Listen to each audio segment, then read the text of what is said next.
Hello there, a warm welcome to you on watching my views on news. Two news stories. Firstly, it seems that Ethiopian government is purchasing new weapons. Uh, Militaries purchase weapons. That is how militaries keep themselves armed, strong. But what we have learned indicates that Ethiopia might be planning something big, it seems.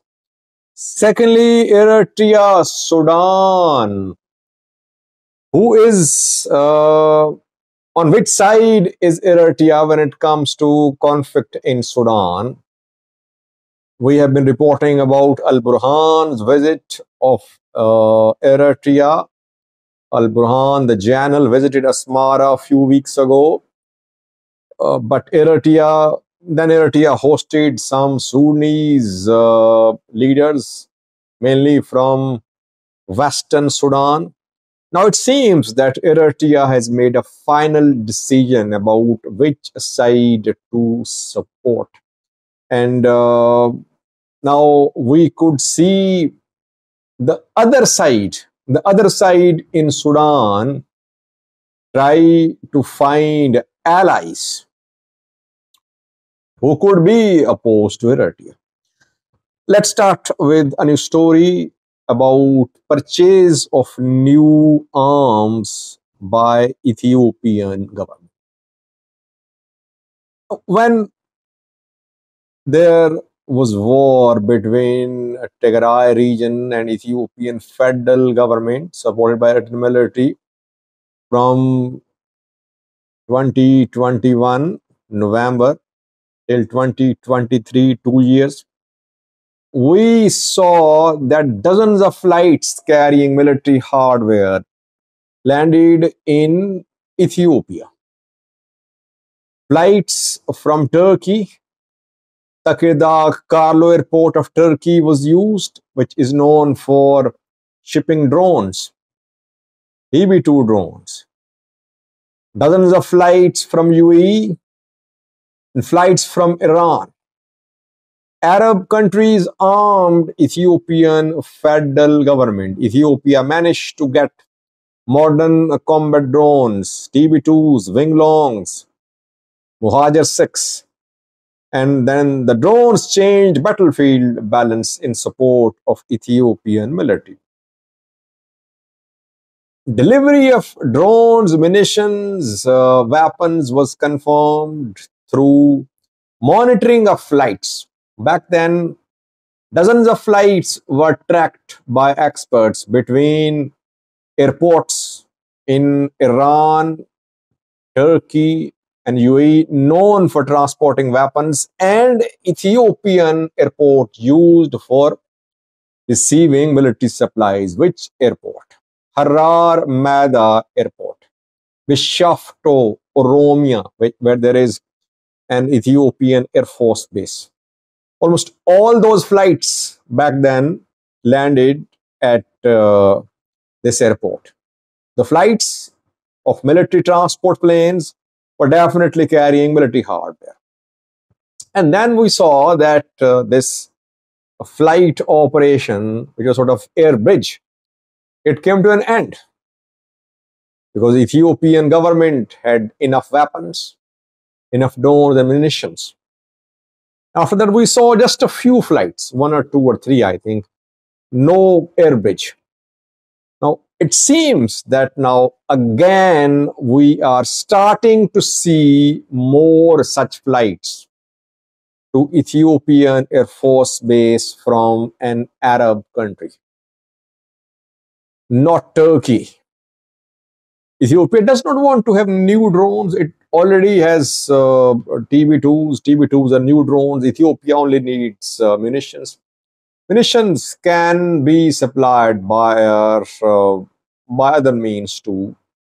And from Turkey to UAE, UAE to Ethiopia, deliveries can be made too.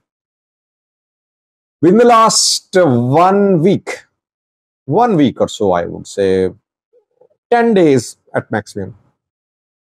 Within the last 10 days, at least five flights have been tracked, which arrived on Harar Mada Airport, Air Force Base in Bishoftu, Oromiya. The flights flew from the United Arab Emirates, from Abu Dhabi, from Dubai. From Abu Dhabi Airport, these flights took off from military apron. And the flights used planes which are military transport planes, known for supplying military hardware. Fly Sky Airline, two flights from Fly Sky Airline. I remember the same airline was used in 2020 to supply weapons to Ethiopian government from UAE. Once again, Fly Sky and some other airlines are involved. All flights taking off from UAE, military apron of airports, and landing at military base, Air Force Base in Bishoftu. Now, can we conclude that Ethiopia is buying more weapons, munitions? Yes, I would conclude that now it seems Ethiopia is buying new weapons, more weapons, because 5 flights in a week means that these flights were not carrying parts needed for repair, for maintenance. No, it seems that Ethiopia is planning something big. It is making preparations for something big.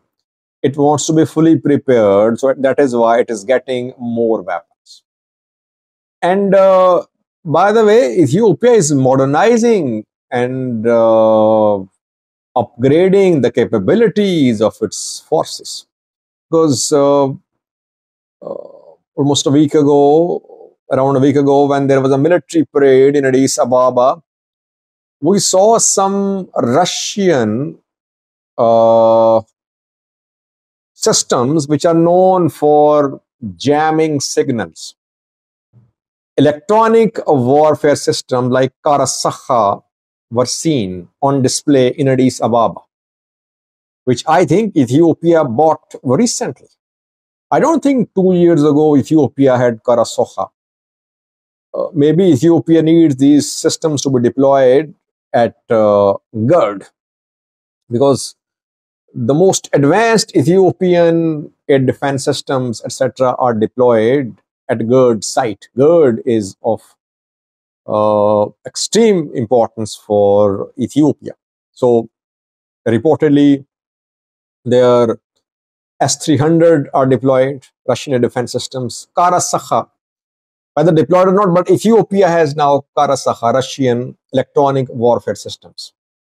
So more weapons are being purchased. People would say, Sajid, you are implying that Ethiopia is planning to wage war on Eritrea. I'm not saying that. But Ethiopia seems to be spending a lot on its defense forces. Secondly, about Eritrea taking sides. Eritrea has now, it seems, officially recognized Sudanese alternative government being set up or already set up in Port Sudan.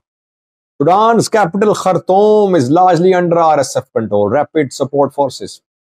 Western part of Sudan also under RSF control. Darfur, parts of Kordofan too. They took Nyala a few days ago. Eastern part now is being used by Al-Burhan's military. Al-Burhan wants neighboring countries to recognize the new government which has been set up in Port Sudan. And Eritrea is on Al-Burhan's side. That is why Eritrea has allowed the operation of flights from Port Sudan to Asmara, Asmara to Port Sudan. Tarko Aviation is a Sudanese airline, and this airline has started flights from Port Sudan to Asmara and vice versa. It means that unofficially Eritrea has recognized Al-Burhan's government established in Port Sudan.